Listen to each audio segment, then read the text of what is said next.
सृष्टि बचपन से ही दिखने में सुंदर नहीं थी, लेकिन अमीर बाप की बेटी सृष्टि पर उसकी माँ जान छिड़कती।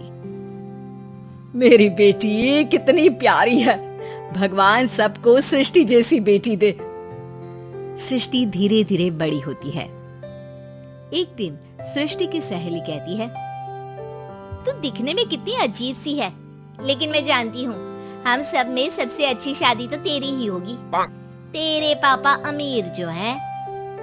और बता नहीं सकते यार, दहेज तो हर कोई देता है, ये क्या ज्यादा ले जाएगी अपने पति के लिए?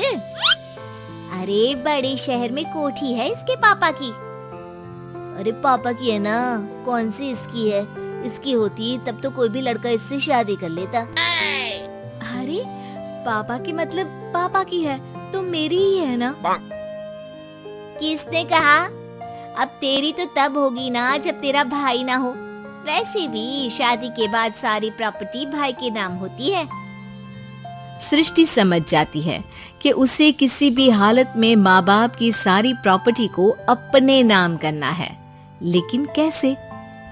एक दिन सृष्टि का भाई शीनू कहता है, बहन क्या कर रही है? तुझसे एक बात करनी है। अरे हाँ करना, मैं तो तेरी बहन हूँ। बहन मेरी लाइफ में ना एक लड़की है, बहुत अच्छी है। मैं सोच रहा हूँ माँ और पापा से बात करूँ शादी के लिए। सृष्टि को समझ में आ जाता है कि भाई की शादी होते ही भाभी उसे एक दिन भी घर में बर्दाश्त नहीं करेगी। क्या बात है भाई, बताना कौन है वो? यार वो बहुत अच्छी लड़की है, पढ़ी लिखी है, मेरे साथ जॉब भी करती है। बस एक प्रॉब्लम है। प्रॉब्लम? क्या प्रॉब्लम है भाई? यार वो शादीशुदा है, लेकिन उसके पति ने उसे सिर्फ इसलिए छोड़ दिया क्योंकि उसके माँ बाप दहेज नहीं दे पाए। सृष्टि ये सुनकर न जाने क्यों खुश हो जाती है। अरे भाई तो क्या हुआ, लड़की तुझे तो पसंद है ना? शीनू को लगता है कि बहन उसे समझ रही है।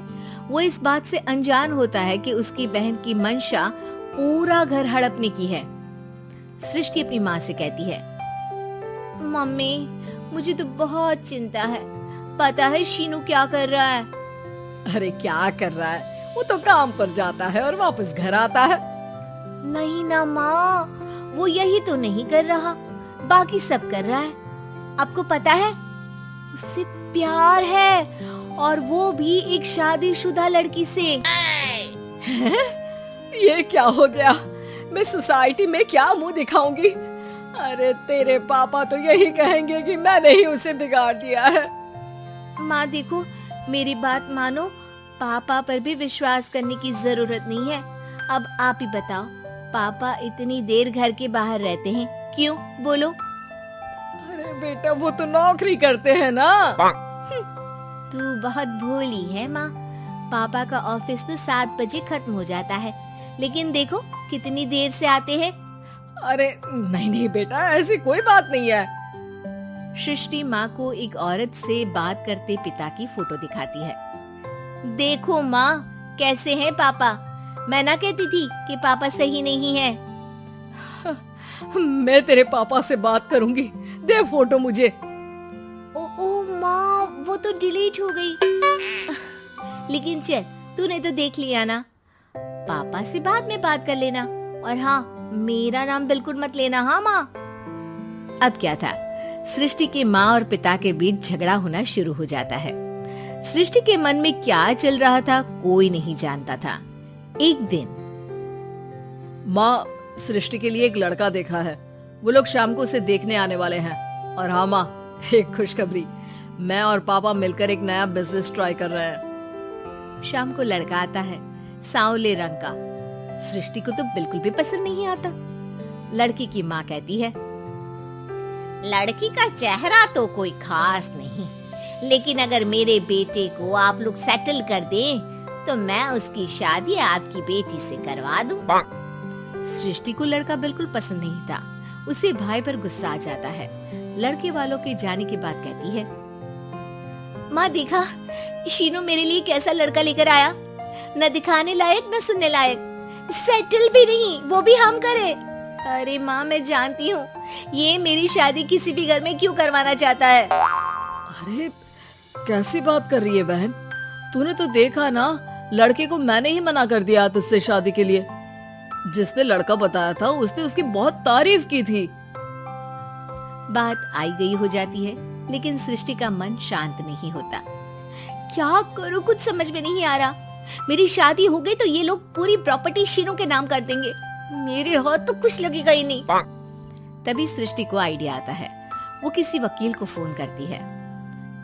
जी देखिए, अगर आपके मम्मी पापा का तलाक हो जाता है तो आपके पिता की आधी प्रॉपर्टी आपकी माँ के नाम हो जाएगी, फिर उसे वो किसी को भी दे सकती है।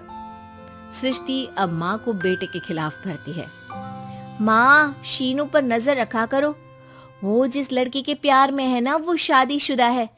यहाँ आएगी, सारा पैसा, रुपया, जमीन, जायदाद सब हड़प लेगी। पापा का भी हाल तुमसे छुपा नहीं है। ऐसा ना हो कि मैं और आप एक दिन सड़क पर भीख मांगे। हे भगवान, मैं तो जीते जी मर जाऊंगी अगर ऐसा हो गया तो। ऐसा हो गया नहीं माँ, ऐसा ही होगा। अभी समय है, आगे का सोच लो। मैं तो कहती हूँ पापा से आधी प्रॉपर्टी लेकर अलग हो जाओ। पापा की आधी प्रॉपर्टी भी हम लोगों को अगर मिल जाती है ना, तो अगले 7 जन्म सफल समझो। बेचारी माँ बेटी के कहने पर पति से तलाक लेकर अलग हो जाती है। सृष्टि अब पैसों से गाड़ी और अपने दूसरे महंगे शौक पूरे करने लगी। उसके दोस्त भी उसके पैसे इस्तेमाल करते। सृष्टि, कल तुम कहाँ थी? मैं सारा दिन घर पर अकेली थी। तो मैं क्या करूं? मैंने ठेका तो नहीं लिया है ना तुम्हें संभालने का। माँ को सृष्टि से ये उम्मीद नहीं थी। वो बैठकर रोने लगती है। वहीं उसका पति यानी कि सृष्टि के पिता आ जाते हैं।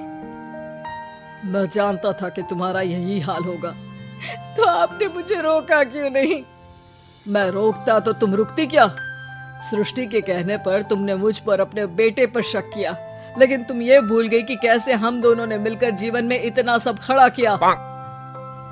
माँ पति के गले लग जाती है।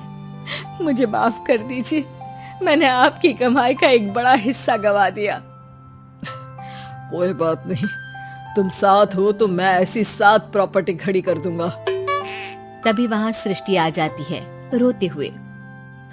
माँ, मयंक ने मुझे छोड़ दिया। वो बोल रहा था जब तक मेरे पास पैसे थे तब तक ही वो मेरे साथ था। पापा, माँ, मुझे माफ कर दीजिए।